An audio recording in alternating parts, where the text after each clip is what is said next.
How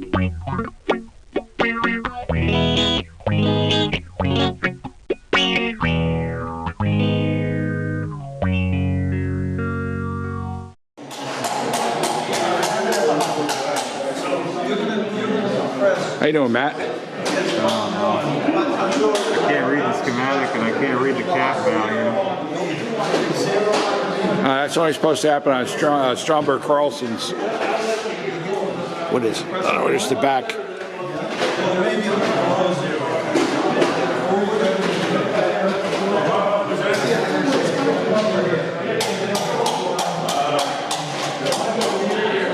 It's just such a cool radio. It's so weird. Unique. Yeah. This say there. I got to turn this upside down here. It's a Fried Eisman. Fried Eisman educator. I get a shot of the front here. Oh, there's the front of the box. There we go. So that's what it looks like. Nice little portable radio. Yeah, that looks like a big guitar amp. Yeah, it looks like a practice amp. And there's the big ass speaker too. there's the chassis. Look at big Jensen speaker in there. Wow. Oh, this thing's got to sound really nice. This is cool. How'd you get this thing? Flea market. Nice. $20 or something. I'm like, this is just too weird to leave. Oh God, what's that big? What is that? 6V6 in there? 6L6. 6L6. 5U4. Wow. Yeah. Oh, this thing's gonna kick butt, man. All right. Well, good luck. Hopefully, you can figure that cap out. I'm sure I will.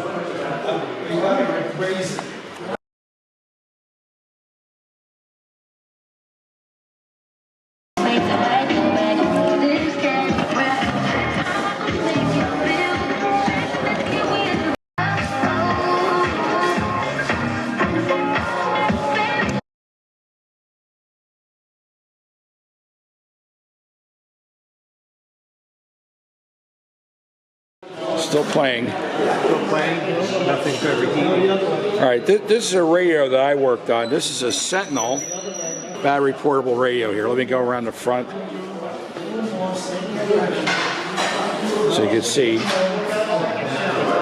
that green pretty? That is such a nice looking radio. Big brass front. So the problem with this radio was it just did not play. So I took my awful fluke meter. You know, how good can a meter be if it's a fluke? And we started doing some voltage readings, and everything.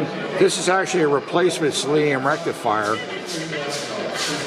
and all the work that's been done was done well, but this didn't work. And all we did was take the tubes out and test them, right? Basically. Yeah. I just used my series string filament tester, and I put a tube in there, and if it lights up, then it means the filament's good. So basically, it works. So I just have it on my my Variac right now, and we're just playing it and see if it's going to continue playing. I mean, basically, we didn't do much of anything to the radio. Oh. Other than just pull the tube, Back in. just take the tubes out and just reseat them, I guess. Yeah. So. Maybe it's the tube sockets that Yeah. So we're gonna play for a little while longer and make sure, see if it's everything's good. So.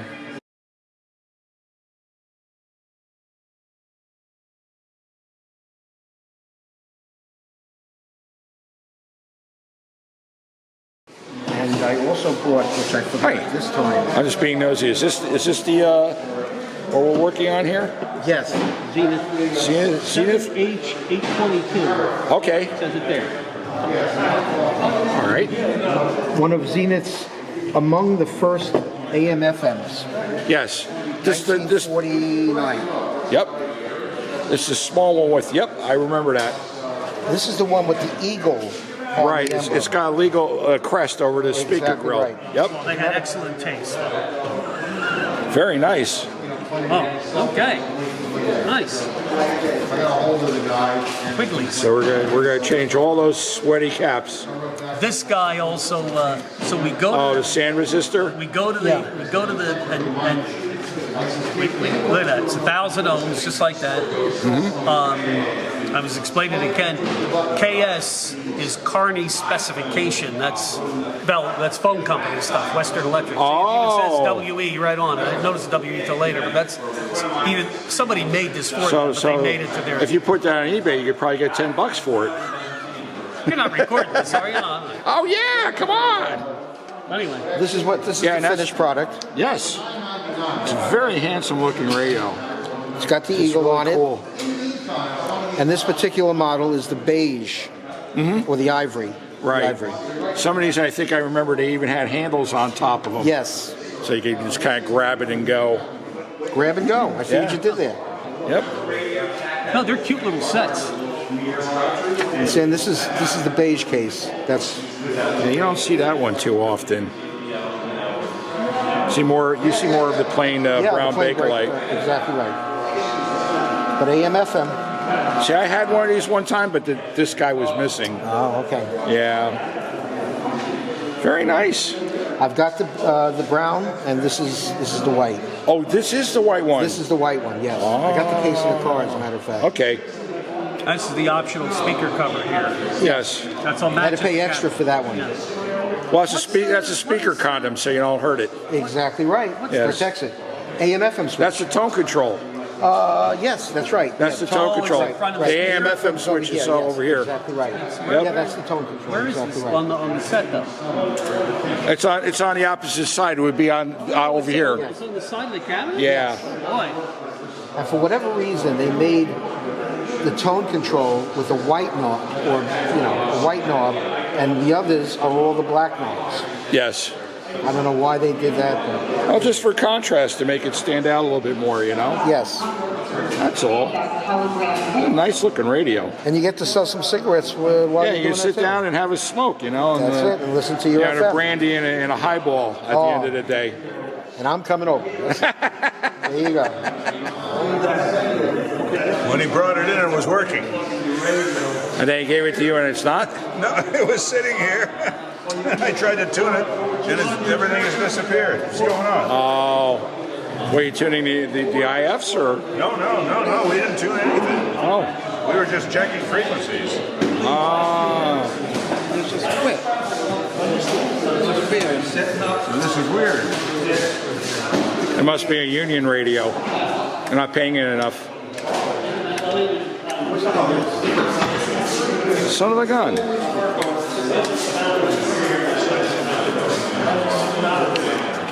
Well, you can put the variac in series with it. Variac is not variac is just variac. It doesn't Barely hear it. isolation is winding here and a winding here. It goes from 120 You know what it might be? to 120. So you get the same voltage. Check this. Oh, are you? Is it heterodyning at least? No, I mean it's got a weak signal. I mean, Okay. you can still hear the tiny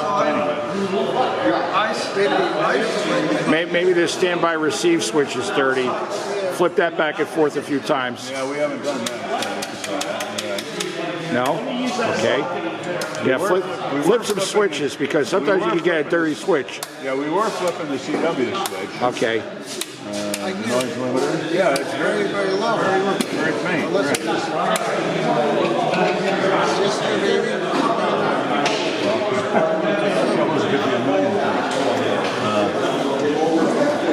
Huh.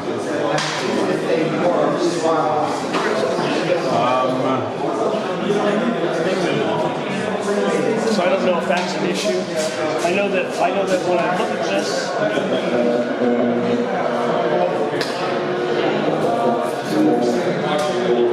all I get is 60 cycle everywhere. I get 60 cycles.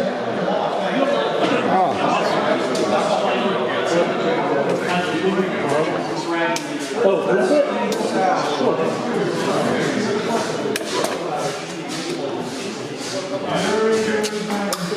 And that two-tone arm on that, that's cool. And that, It's unusual. This is Magnavox, right? Yeah, it's a Magnavox. Usually they use This looks like a voice of music. You usually use it. No. Bolero. You're right. Yeah, okay, so now it's safe. Now it's All right, that was the issue. so no audio. Yeah, no audio. So, where's the power to the power transfer? So you need to go here. And I recapped everything. I would check the warnings on the power transfer, on the output transfer. On the output transformers? Okay, just see if they're open or not. I was going to go ahead and try and trace the audio through it. I'm just saying, start at that end, so you can start at this end if you want. But it's usually easy to spot the primary leads on the transformer. Not the second one, but the primary. Going in. Yeah, and see if it's not open. It's not open. Okay. The B&K, oh, it's a 707. Yeah, it's a nice little unit. Yeah, this is a good tester. You bought this at Kutztown? Yeah, we just calibrated it, Oh, and we're going to test it now. We're testing the tester. testing the tester. Boy, I'm jealous. You got a nicer tester than I have. That is a nice one.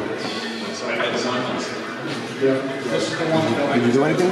Yeah, we just calibrated it. I recapped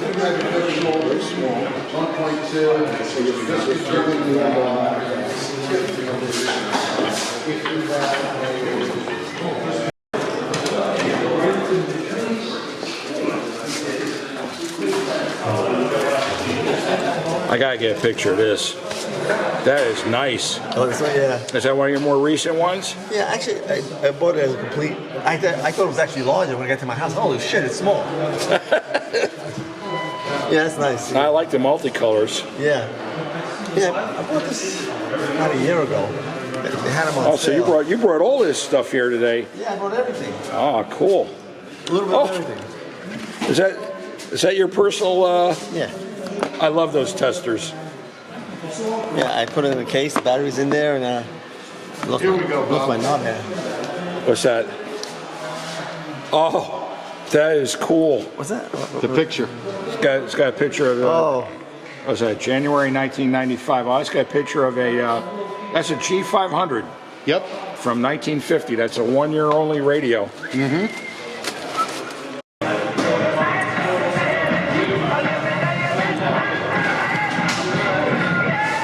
Quarter to 3. I like your shirt.